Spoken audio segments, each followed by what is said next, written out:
संभाल के जाइएगा। ओके।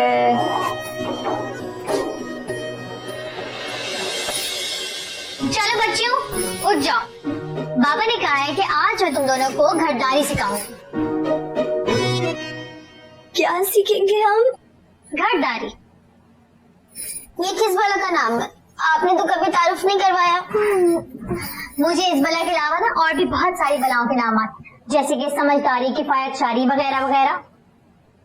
आप यहाँ सोते में कोई गुनाह हो गया है क्या? अभी तक तो कोई गुनाह नहीं हुआ है, लेकिन अगर बाबा की बात ना मानी गई तो गुनाह होने का अंदेशा जरूर है।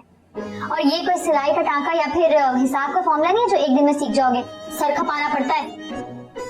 आपको तो शौक है ना सर खपाने का, तो आप ही करें, हमें क्यों बोल रही है? और अब क्या सुन ले, मैं किचन में हल्के से जाऊंगी क्योंकि मुझे वहाँ पर डर भी लगती है। और मुझसे तो सफाई बिल्कुल नहीं होती क्योंकि मैं बहुत गंदी बच्ची हूँ। अभी बताती हूँ तुम दोनों गंदी बच्चियों को।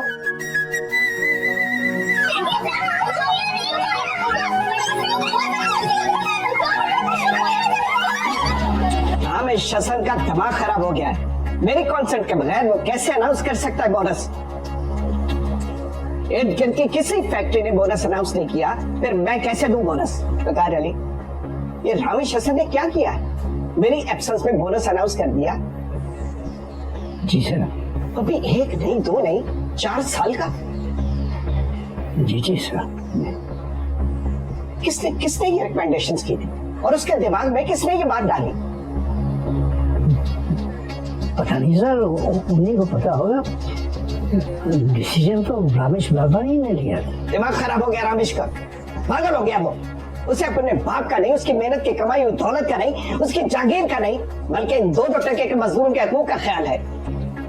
इन्हें जितना सर चढ़ाएंगे ये उतना ही मुंह को आएंगे।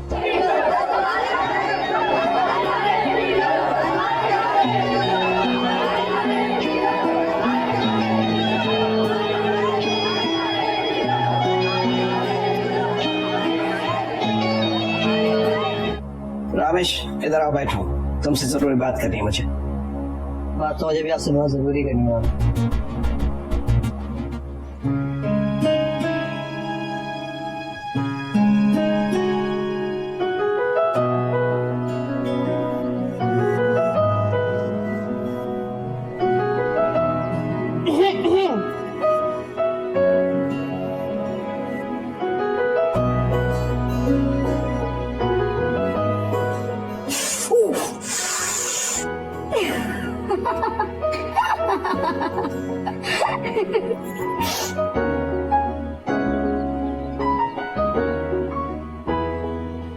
सुनो जरा प्लीज इधर आके मेरी शर्ट इस्त्री कर दो यार।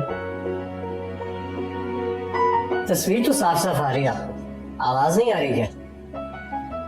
हम सिर्फ अपने मतलब की बात सुनते हैं। अच्छा, इसका मतलब है कि खासी मतलब ही है आप। कौन क्या है ये तो आजमाने पर ही पता चलेगा। आजमाने से याद आया, किसी शायर ने क्या खूब कहा है, इधर आ जालिम हुनर आजमाए, तू तीर आजमा हम जगर आजमाए। वाह वाह वाह वाह, क्या बात है जनाब, क्या बात है। जरबाब,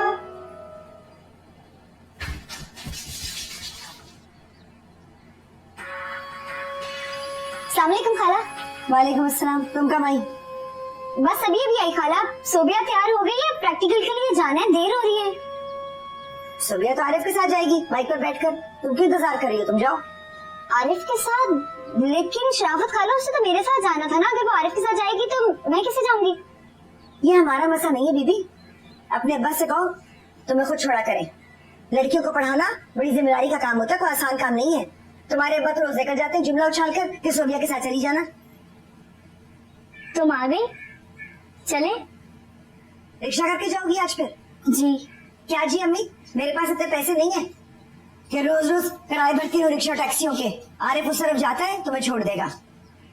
कि नम्मी, मैं आरिफ के साथ चली जाऊंगी। जवेरिया कैसे जाएगी? हम दोनों साथ जाते हैं। मैं छोड़ दूंगा ना जवेरिया को, इसमें मसला क्या है? क्या? क्यों, मैं कोई हर्ज है क्या? मियाँ तुम अपना रास्ता नापो, लड़कियां रिक्शा करके चली जाएंगी। लेकिन अम्मी, मैंने कहा ना, जाकर नाश्ता को ठंडा हो रहा है। जाओ। जी। और तुम ये लो किराया, और वापसी का किराया जवेरिया भरेगी।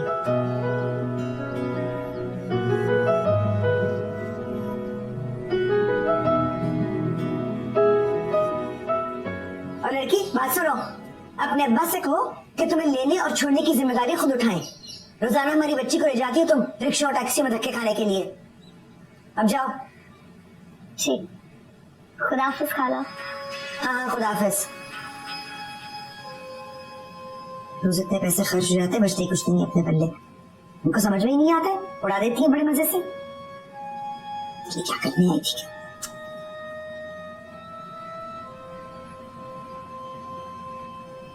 अपिया, क्या कर रही हो? तुम्हारी शर्ट में बटन लगा रही हूँ। 2 हफ्ते से ये शर्ट पड़ी है, मजा ले जो बटन लगा दो। आप है ना, तो भी मुझे फिक्र करने की क्या जरूरत है? अपिया, ये लड़की आपको मक्खन लगा लगा अपने सारे काम निकलवा लेती है। तुम्हारे भी तो सारे काम करती हूँ, तुम मक्खन नहीं लगाती मुझे। मैं तो आपको जैम लगाती हूँ, वो ज्यादा मजे का होता है। आने तो जरा, बाबा को शिकायत लगाती तुम दोनों की मैं। आप क्यों हमारी शिकायत लगाएंगी? जब बाबा हमें डांटने भी लगते हैं ना, तो आप ढाल बन जाते हैं। कभी कभी तो मुझे एहसास ही नहीं होता कि हमारी अम्मी नहीं है। आपने हमें इतना प्यार दिया और हमारा इतना ख्याल रखा। कुछ लोग मोहब्बत करने के लिए बने होते हैं और कुछ लोग मोहब्बत करवाने के लिए। आपका ताल्लुक दोनों से। अच्छा पिया, आप मुझे ये बताएं, आपको मोहब्बत करना ज्यादा अच्छा लगता है या मोहब्बत करवाना? मोहब्बत करना।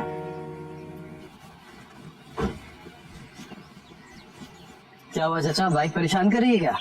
नहीं रमेश भैया, परेशानी की बात नहीं, अभी स्टार्ट हो जाएगी। कभी कभी सवारी भी बीवी की तरह नखरे दिखाती है।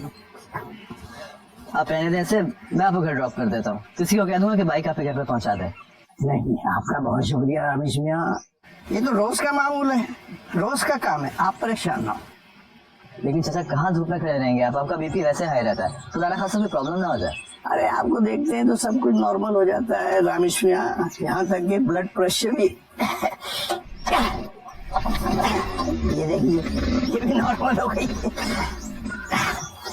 चाचा तकल्लुफ क्यों करते हैं चाचा? गोदों में खिलाया आपने मुझे, और मजा आने की किसी खिदमत का मौका दें आप मुझे। रमेश भैया, मैं जानता हूँ मैंने आपको गोदों में खिलाया। मुजफ्फर मियाँ भले मालिक सही, मगर आपको तो मैंने हमेशा अपना बेटा समझा। रिश्तेदारी तो है ना आखिर हमारी। सब ठीक हो जाएगा, आप फिक्र न कर। कोई परेशानी है क्या? वाह, क्या शान है बेनियाजी। यानी परेशानी गिफ्ट करके पूछ रहे हैं, कोई परेशानी है? बाबा, मैं जायज के खिलाफ और नाजायज के हक में नहीं बोल सकता। यही मेरी तबीयत है, यही मेरा उसूल। अगर आपको मेरे उसूलों से इख्तलाफ है तो ठीक है, अपने फैक्ट्रीज के दरवाजे बंद कर लें मेरे ऊपर। मैं ना ही स्याह पट्टियां बांधूंगा, ना ही प्ले कार्ड उठाऊंगा। मैं स्याह पट्टी और प्ले कार्ड से डरता नहीं हूँ, लेकिन मैं डरता हूँ बाबा। ऐसे जहाज के लिए बुलंद होने वाली सदा को अगर ना सुना जाए तो वो बददुआ बन के नीचे उतरती है, और मुझे बददुआओं से बहुत डर लगता है। आपको भी डरना चाहिए। सुन रही है अपने बेटे को मुझे अखलाकियात पे लेक्चर दे रहे हैं। लेक्चर से महल नहीं खड़े होते, ना फैक्ट्रीज बनती है, ग्राउंड रियलिटीज में जाना पड़ता है। और तुम 4 सालों का बोनस दे रहे हो ना, जानते हो कितना रुपया बनता है? जानता हूँ, आपके 3 माह के प्रॉफिट से भी कम। किसी के 4 साल, आपके 3 माह बाबा। आप फिर भी फायदे में हैं। आप किस खाने की मेज पे फैसला कर लीजिए, आप ये बोनस दे रहे हैं या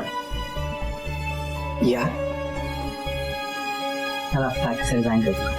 अरे रमेश बेटा, कोई दरमियाना रास्ता भी तो चुना जा सकता है। मॉम, मैं कोई सौदेबाजी नहीं कर रहा हूँ, किसी के हुकूक की जंग लड़ रहा हूँ। पसंद में आता हूँ क्या रख दिए जाते हैं या उठा लिए जाते हैं। कोई तीसरा रास्ता कहाँ होता है? हाँ, ये सबके हुकूक का अलंबरदार है। इसको सबके हुकूक याद हैं, सिवाय अपने माँ बाप के। बाबा प्लीज ऐसे तो ना कहिए। मैं आपको दुख नहीं देना चाहता, लेकिन मैं ये भी नहीं चाहता कि आपको कोई बद्दुआ दे। किसी गरीब के दिल से निकली हुई बद्दुआ में बहुत असर होता है। आपके अकाउंट्स के डिजिट्स में कोई फर्क नहीं पड़ेगा, भरोसा करें मेरे अल्फाज पे। ठीक है, जो चाहते हो सो करो। पहले कौन सी तुम मेरी बात सुनते हो जब सुनोगे? बाबा थैंक यू सो मच। अपनी अम्मी से इजाजत लेकर आए हो या नहीं? कैसी बातें कर रही हो तुम? देख लो, मैं तो अपनी मामा को बताकर आई हूँ कि मैं रेस्टोरेंट जा रही हूँ जरबाब के साथ। ऐसा क्यों किया तुमने? क्यों? इसमें डरने वाली क्या बात है? वो मेरी मामा है, तुम्हारी अम्मी की तरह नहीं है जो कसाई की तरह ना हाथ में छुरी लेकर तैयार रहती है खाल उतारने के लिए। कम ऑन यार जवेरिया, हम दोनों यहाँ पर ये सब बातें करने के लिए तो नहीं मिले हैं। मुझे बहुत गुस्सा है तुम्हारी अम्मी पर। वो तो मैं लिहाज कर जाती, वरना मुझे भी बड़ी अच्छी तरह जवाब देना आता है। अच्छा सोच लो, कल को यही खड़ूस और कसाई जैसी अम्मी तुम्हारी सास भी बन सकती है। यही हाल रहा ना तो सोचना ही पड़ेगा। धमकी दे रही हो मुझे? मैं धमकियां नहीं देती, कर गुजरती हूँ। और वैसे भी मैं तुमसे शादी करने के लिए मरे नहीं जा रही हूँ जो तुम्हारी अम्मी की कड़वी बातें सुन के भी मुस्कुराती रहूंगी। लेकिन ये भी तो सोचो, ये मुस्कुराहट तुम पे कितनी अच्छी लगती है, और इसी मुस्कुराहट का तो मैं दीवाना हूँ। So beautiful.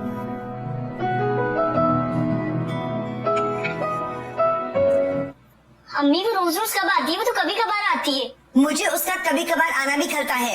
बस खत्म करो ये सिलसिला। लेकिन क्यों? अब इस घर में मेरी सहेलियां भी नहीं आ सकती। वो तुम्हारी सहेली बनकर नहीं आती, किसी और से दोस्ताने बढ़ाने के लिए आती है। तुम तो उसके लिए सिर्फ कुर्बानी का बकरा हो, या फिर वो गधा जिसे वक्त पड़ने पर बाप बना लेते। अम्मी प्लीज। बीबी, मैं बच्ची नहीं हूँ। ये जुमाइने आंखों के इशारे में खूब समझती हूँ। तुम्हारी वो शातिर दोस्त जरबाब को बरगला रही है। सरबाब भाई को? जी, तुम्हारे जरबाब भाई को। दोनों माँ बेटी नजर लगाकर बैठी हुई हैं मेरे ताबेदार और कमाऊ बेटे पर। अच्छा, हैरत है, अम्मी मुझे तो अंदाजा ही नहीं हुआ। मुबारक हो, आप जीत गए। अरे नहीं चचा, हार तस्लीम करके बाबा जीत गए। इतने सारे वर्कर्स उनके बेदाम गुलाम बन गए। जब उनको इस बात का एहसास होगा ना तो बहुत खुशबू। जीते रहे आप, जीते रहे। ये लीजिए, ये क्या है? आपकी नई मोटरसाइकिल की चाबी नीचे खड़ी है। नहीं नहीं नहीं रामेश बाबा, ये नहीं, ऐसा नहीं होगा। क्यों नहीं होगा चचा? क्या हो जाए, आखिर में बेटा नहीं हूँ आपका क्या? वो बात ठीक है, मगर रामेश बाबा मुझे इसकी जरूरत नहीं है। जब जरूरत होगी तो मैं आपसे कह दूंगा।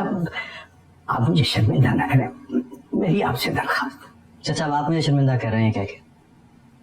मेरा आपसे वादा है रामेश बाबा, जब मुझे मोटरसाइकिल की जरूरत होगी मैं खुद आपसे कहूंगा।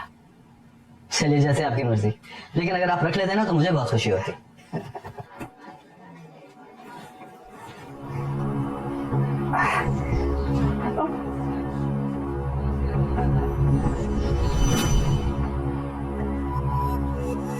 वकार साहब, तबीयत ठीक है आपकी वकार साहब? चचा, क्या हो गया चचा? पापा क्या हुआ आपको? पापा क्या हुआ आपको? ठीक है ना? जी बेटा, मैं बिल्कुल ठीक।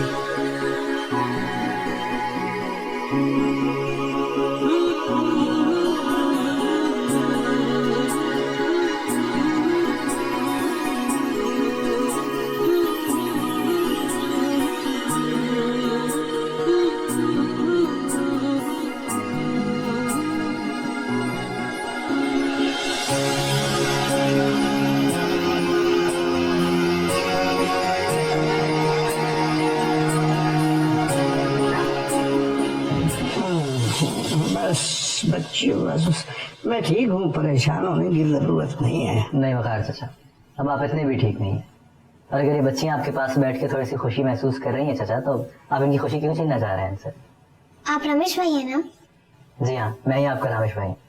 आपको पता है, बाबा हमसे आपकी ढेर सारी बातें करते हैं। अच्छा, बाबा का कोई दिन ऐसा नहीं गुजरता जब ये आपका जिक्र ना करे। सवाल ये पैदा होता है कि मुझे से नालायक इंसान का जिक्र होता कि नफात में जिक्र खैर होता है या? रमेश बाबा कैसी बातें कर रहे हैं हम? कोई एहसान फरामोश होगा जो आपका जिक्र गलत अल्फाज में करेगा। आपका जिक्र जहाँ भी होता है खैर से ही होता है। नहीं चाचा, मैं तो बहुत आम सा इंसान हूँ। कि आप लोगों की मोहब्बत है जो मुझ जैसे आम इंसान को इतना खास बना दे।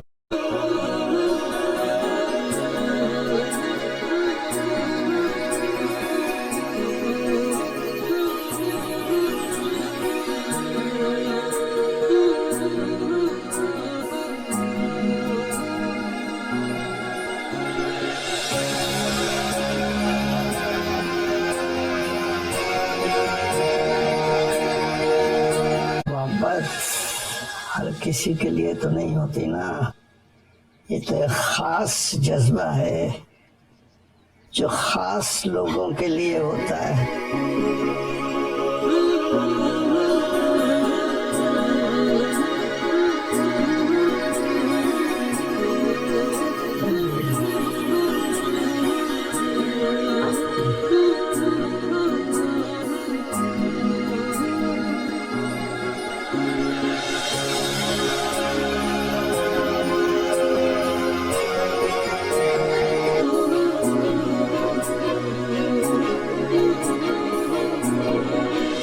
तो आप अपने बाबा से बहुत मोहब्बत करती हैं? मैं कम करती हूँ, बाबा ज्यादा करते हैं। बाबा तो इतनी मोहब्बत करते हैं कि शायद उसके आगे हमारी मोहब्बत बहुत छोटी पड़ जाती है। मोहब्बत भी छोटी बड़ी होती है क्या? ऐसा कौन सा स्केल है जिस पे मोहब्बत को मेजर किया जा सके? इसका मतलब आपने कभी मोहब्बत नहीं की, वरना आप जानते कि जो दिल है ना, ये खुद एक स्केल होता है जिसपे खुद ब खुद सारी रीडिंग्स आ जाती हैं, अपनी भी और दूसरों की भी। वैसे आपने तो लाजवाब कर दिया मुझे। I am speechless.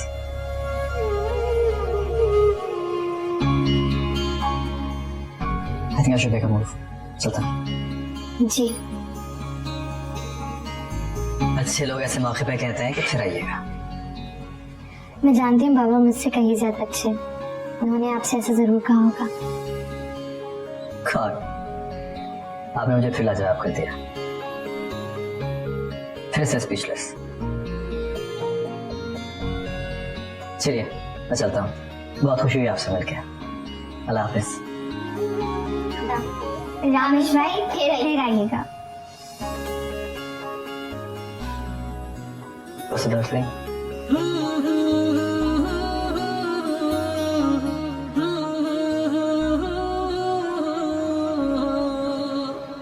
हाय, कोई इतना भी अच्छा हो सकता है?